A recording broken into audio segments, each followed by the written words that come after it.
not surprising that during the last decade, 2x4 has emerged as the central graphic collaborator and even instigator to advance architectural practice and publication, working extensively with Rem Koolhaas, but also with Frank Gehry, Lindy Roy, Neil Denari, and others. Michael himself has led 2x4's environmental graphics and media design for the Prada store, as well as the McCormick Student Center at IIT, the Vitra Museum, and both Guggenheims at the Venetian in Las Vegas, two of my favorites. In addition to his design work at 2x4, Michael is professor of design at Yale University School of Art and a contributing editor to ID magazine. In addition to ID, his writings have appeared in print, the AIGA Journal, Argus, and Wired. And in 1999, Michael was the recipient of the Rome Prize from the American Academy. In 2005, the San Francisco Museum of Art sponsored a solo exhibition of 2x4's work. And in 2006, the firm was awarded the National Design Award for Communications by the Smithsonian's Cooper Hewitt Museum, though 2x4 respectfully declined to attend the honorary breakfast held by Laura Bush at the White House, citing the irresponsible use of words and images by the Bush administration, and, quote, its prolonged assault on meaning, end quote.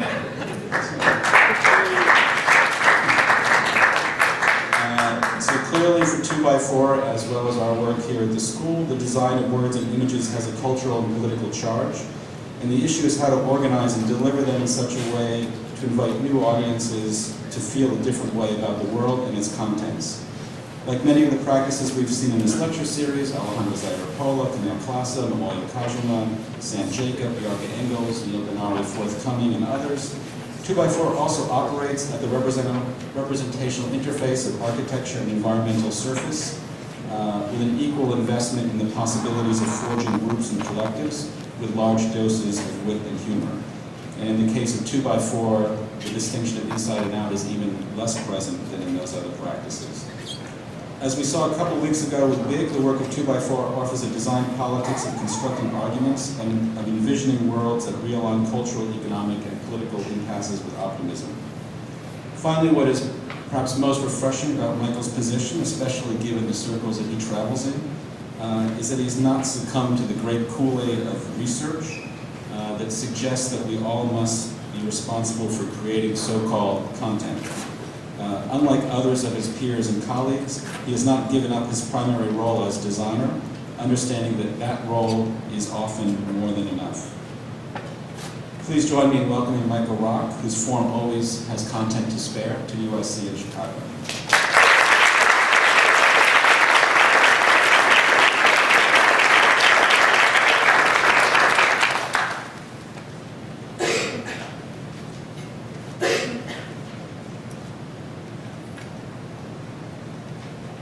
Thanks, Bob. Thanks, everybody, for coming. When Bob originally called me about this talk, I told him that I just finished working on something that I thought maybe I would do here. And it was an essay and a lecture called Fuck Content. And that essay was an obvious reference to Rem Koolhaas's famous Fuck Context, which I think content for graphic designers and context for architects have a certain equivalency. There's an adage or a kind of old myth in graphic design that was developed in the mid-century, last century, which was created by a woman named Beatrice Ward, and her theory was that design should be a crystal goblet from which you enjoy the wine of content, meaning that design should be this absolutely transparent vessel, content being the primary thing, the design disappearing. The problem with that analogy, I always thought, was that a graphic design practice is a really peculiar thing because you actually have no control, for the most part, over what you work on. Things kind of get thrown into your lap all the time. And one day you're packaging architectural theory, and next minute you're doing shaving cream, and then you're making wallpaper, and then newspapers. And so if the content changes so radically, where are we in our work? And I started to think that actually what makes a body of design work really has nothing to do with content, especially in graphic design, but has to do with treatment. Not what it's about, but how it's about it. And so when I was working on this lecture tonight, I decided that what I would try to do is limit all the things I showed you to 2 tropes. And we only have about 4 ideas, so these are half of them. And so I broke the talk down to flora and fauna. There's one half of the lecture is on figures, and one half of the lecture is on flowers. And the reason I did that was that in a way it doesn't really matter what these projects are about, but by having this consistent thing that we work on, and these are things that come up in our work all the time, you see the idea or the mind of the designer played out against this neutral background. So in organizing the talk this way, it becomes quite chaotic, and I used to be quite concerned about sort of making sense of this, but I think I'm not quite so concerned about that now. But so instead of showing the work in some kind of fashion that creates a certain linear security, it's a really series of tangents, how one project infects the next, and how we, despite what our clients give us, are always working on one project, which is our project, and how we play that project out through these projects that we work against. So I start with fauna, and with a kind of familiar image, I hope to all of you, in Chicago, which was this portrait at IIT in Grahams Schoolhouse's building at the McCormick Tribute Center at the Illinois Institute of Technology. And this kind of portrait of Mies van der Rohe that makes up the main entrance to the building. And if you haven't been there, it's these sliding doors, so you kind of swallow by beast as you enter the building. And the building features these kind of large images throughout, where the portraits of the founders of the university or the architects become a backdrop to the space as well. And it's the treatment of the portraits that became interesting to us. The fact that there were portraits there was a given. We were told to do that, and we do what we're told. But then what you do with them then becomes your part. And so for us, we wanted these portraits to become really part of the building, and they're kind of infused in the glass, and they're reflective of the building. You see through them. But then as you get close to them, they're made up of all these little other figures. So the big figures are made up of small figures. And when we started working on that idea, Rem had proposed that the building should be, in his word, not walls but partitions. It was a one-story building. The walls didn't hold up the ceiling, so the walls were all symbolic.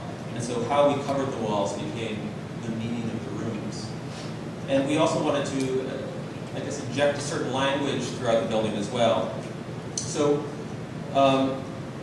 we were looking at Yale, at the kind of famous neo-Gothic architecture, the collegiate architecture of Yale. And what's interesting in this very formal architecture is that there's all these strange jokes that are built into it. So this is over the door of the Yale Law School, the lecturer lecturing to the sleeping students, or the student with a glass of beer smoking a cigarette with a baby girl on the wall. These kind of, in the authority of the architecture, a certain kind of levity. And we wanted to build that into this building as well. So we started off with the kind of prototypical modern student who does more and more complex things until there's this kind of language of all the activities of the building.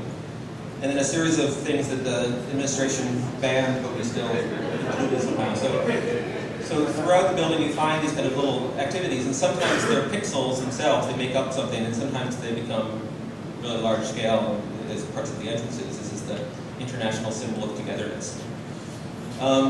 And so you go from both the huge scale and the small scale, the figure being both a component of something else, the portrait, and then part of the building itself.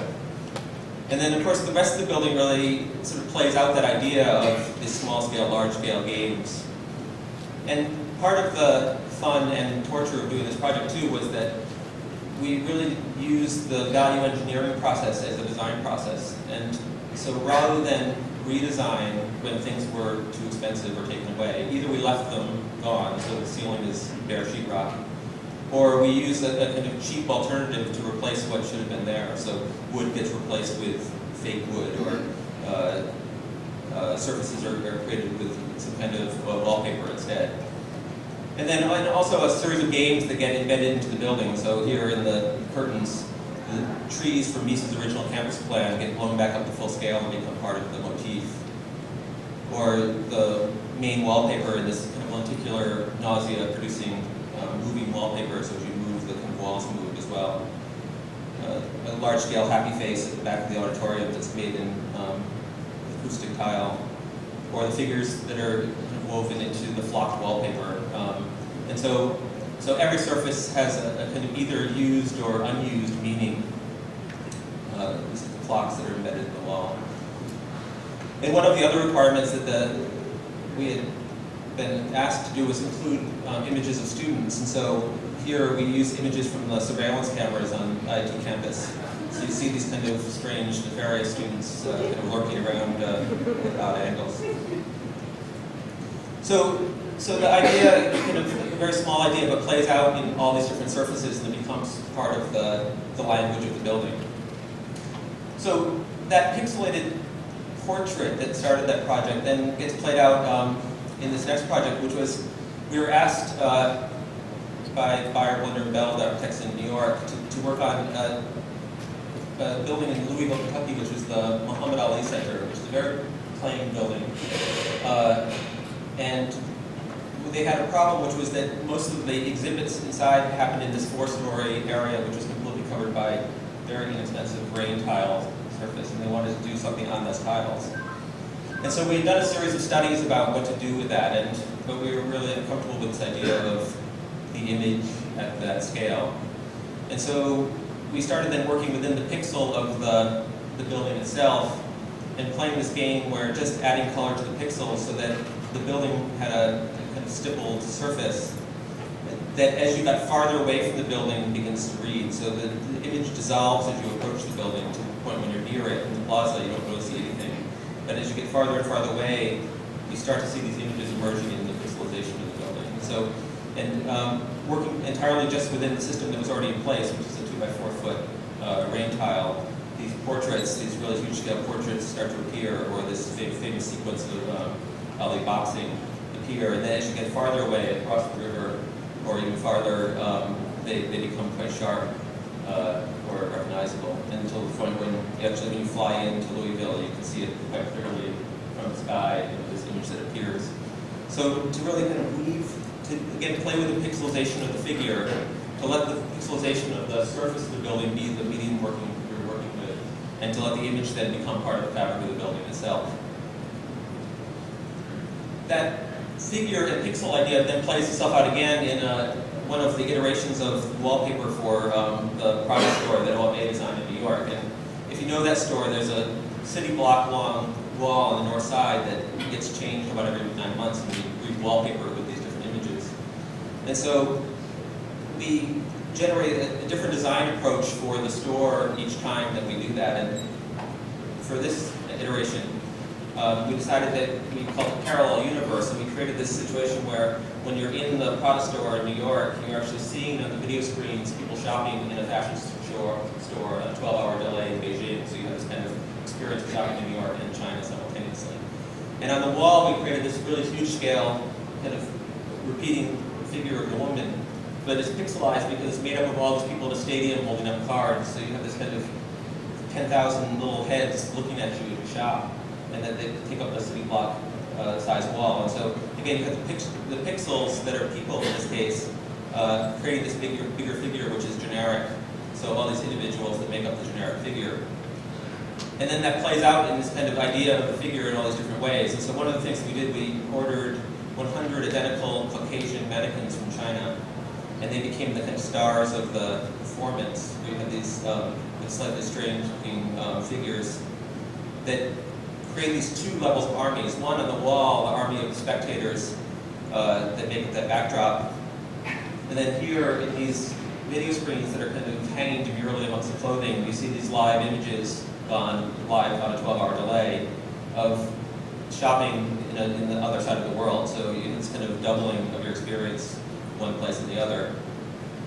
And then the figures themselves play out this role where we even use their portraits as part of the ad campaign for Prada that year. So they become both the figures in the store and then distributed nationally as kind of images of glamour. And then taking that idea of the figure further and of the army, we said, well, if this is what they do during the day, we decide to look at what these mannequins do at night. And so we create this kind of Edenic world of fawns and butterflies where these naked medics frolic. And so the next iteration becomes this kind of off-hour mannequin world.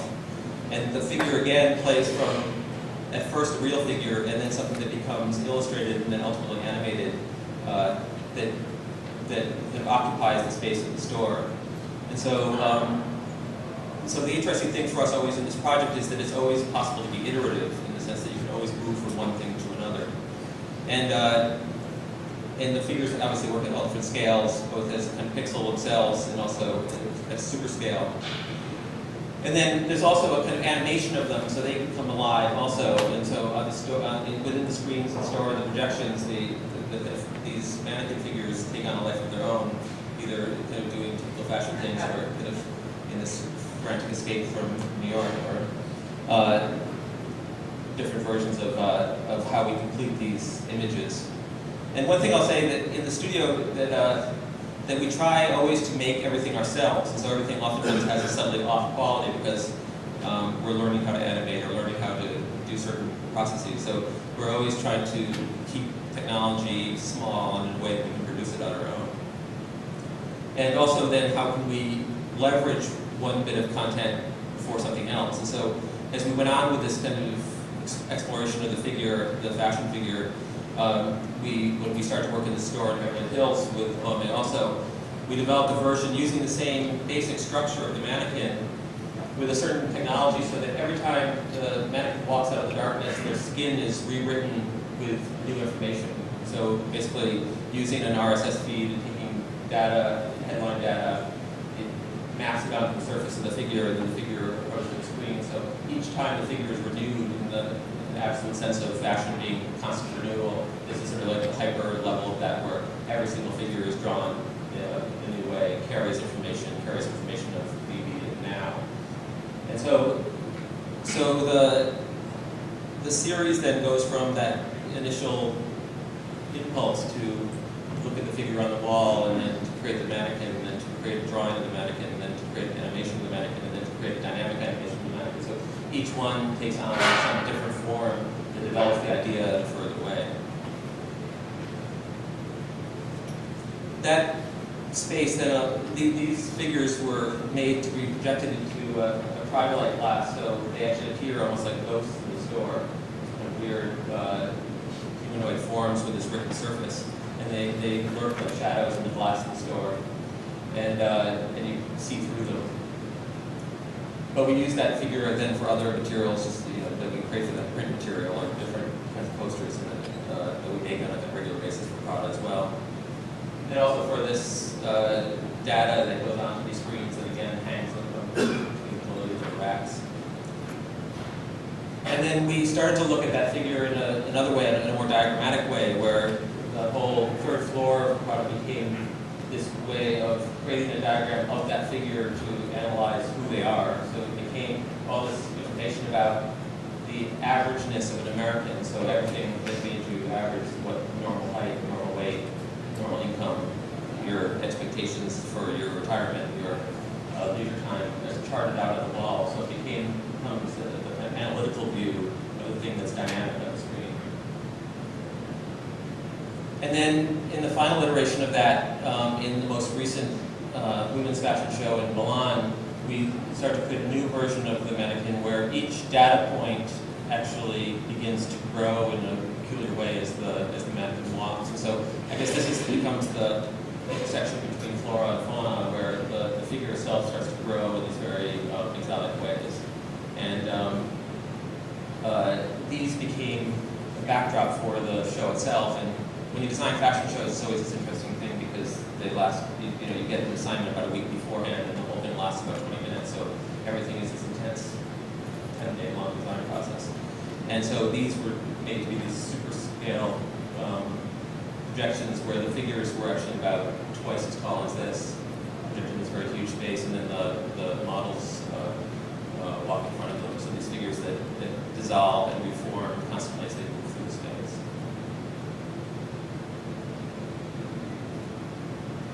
That idea of then the portrait, pixelated portrait, took on another iteration in an idea that ultimately we rejected. But we started off with this idea that the next season we were going to do a project on guilt.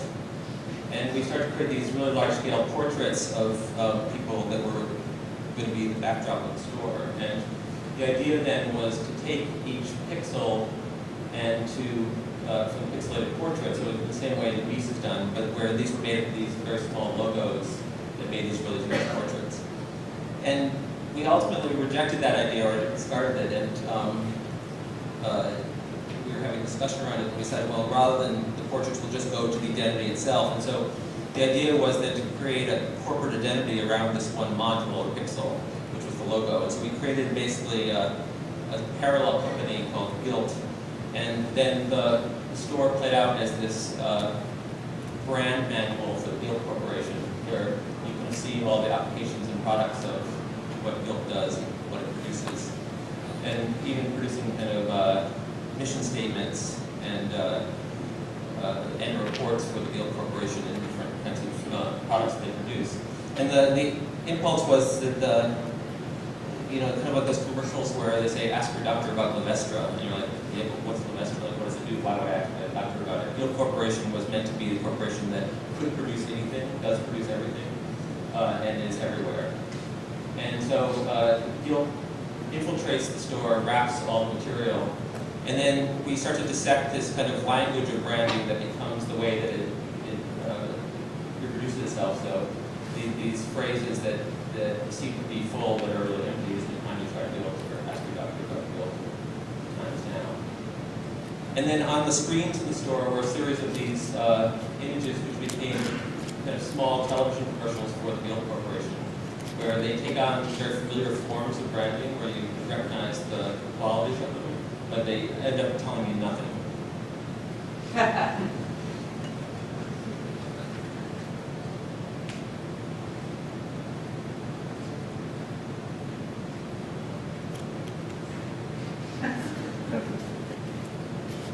And one of the things we wanted to do is to play with the kind of genres of commercials as well, so things that you recognize.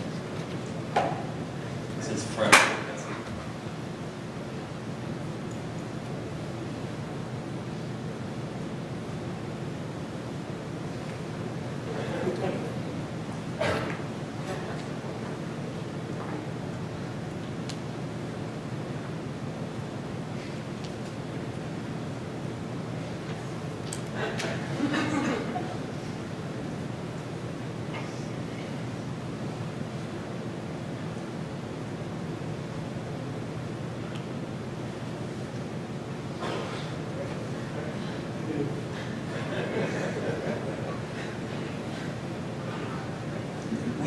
From that idea that we kind of projected that started off the whole Gilt campaign of this kind of image of the guilty as a kind of fashion icon, we started to develop this other idea which came next, which was again back to the portrait again, but taking the portrait in a different way. And the original idea was that we were going to use the wives of famous dictators, but we couldn't really work out enough wives that were glamorous enough. So it ended up a kind of series of portraits of women who have this notorious reputation in different ways. And so it's kind of hardcore women that play out in this very luxurious representation. And so we worked with a guy named Eric White, who's a painter, and these were painted as oil paintings, and they have this really lush quality. And so the portraits of the women become this backdrop to the store, and that are rendered in a completely opposite way than everything we've done before, either the corporateness of Gilt or the roughness of the China thing. They take on this really luxurious quality to them. And then while we were working on this project, we started to develop an idea for these screens in the store, which was because these were portraits, to let the screens be these kind of interactive mirrors that would work just by standing in front of them. And so each screen has a different way of dealing with the image of the person passing by them. And these we worked out with a guy who works in our studio named Dan Michelson, who's a programmer. And the way this one works is that it's just filming one line of pixels at all time. It's not moving, and so it's only the movement of the body that actually gets recorded on the screen. And so you get this strange image that's played out because it's your movements in a scanner in reverse where you move and the camera stays stable. Or in this one, the idea of pixelization again, where it's kind of the Japanese porn filter where, you know, the middle of the screen where you want to see is pixelized and the edge is full resolution, and so you kind of lose the main data in the center of this hole, and then all the edge is sharp.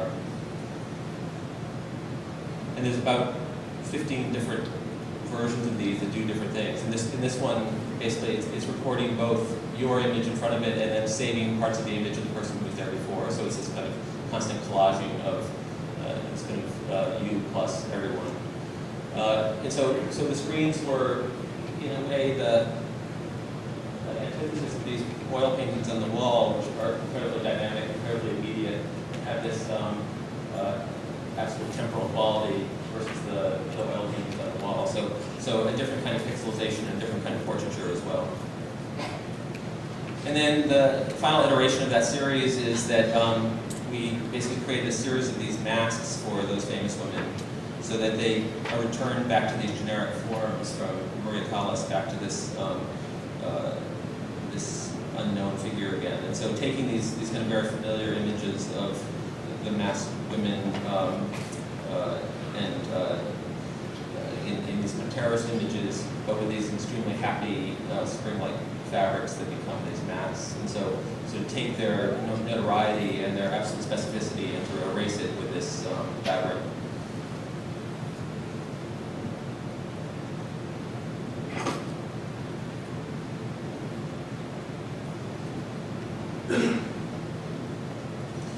So obviously those kind of all blur into each other and also blur between figures and flowers, I guess. But in this series then, I look at this other form, which is the form of the flower, and then again the uniformity of the flower as a backdrop to these different graphic operations. So the first is probably the most important one for us, which was the first wallpaper we did for Prada. And at the time we wanted to create something which was literally like wallpaper, and so that it was a floral pattern, it was a really large-scale floral pattern, and it again fills that space, and it's at this really peculiar scale. But that the thing that makes up the pattern, which is cut in this kind of happy way, is actually all these fragments of small films that we made for Prada over the time. And so you get these little bits of images that are either banal or slightly pornographic or abstract that are collaged together in a grid, and then this really organic form gets cut out of that onto the surface. And for us, this idea of the flower always is something which is antithetical to the structure of the building, and flowers become a way for the graphic to work against the structural, because the organic always has this kind of odd contrast to the structure of the building itself. And so these films that we made then were generated for all these screens in the store, and we were originally trying to come up with an idea of what would tie them all together, and then we decided basically the idea that tied them all together was everything that's not there. And so what you get on screen in the store is everything that you don't get in the store. And so, for instance, the way handbags are sold outside the store, or in Canal Street or on the street, or the exchange of money, because in Prada you never see money going around. Sort of like things, credit cards are whisked away and then packages come back up and tied up, but there's no cash, flashed around. And so on screen you really see things, commerce happens, or old Prada is sold on eBay, so you can see like what happens to things when they're after you get rid of them. Kind of what happens on the way to the store or in the dressing rooms, or alternate forms of beauty, street fashion, other forms of beauty. And then just kind of strange images that deal with the kind of anti-space, the space that's not the space in the Monet store. And even right outside the front door of Prada, people are selling fake Prada. So there's this kind of real-time surveillance of the kind of doubling of the commerce, where you can buy the real thing inside and then for a fraction of the price, the perfect version outside. So that kind of big flower became aggressively anti-architecture in this case, and to work against the beautiful form of the architectural space. And also is a really aggressive anti-product to a certain extent, with the injection of all these other kinds of images, other non-branded images as well. And farther to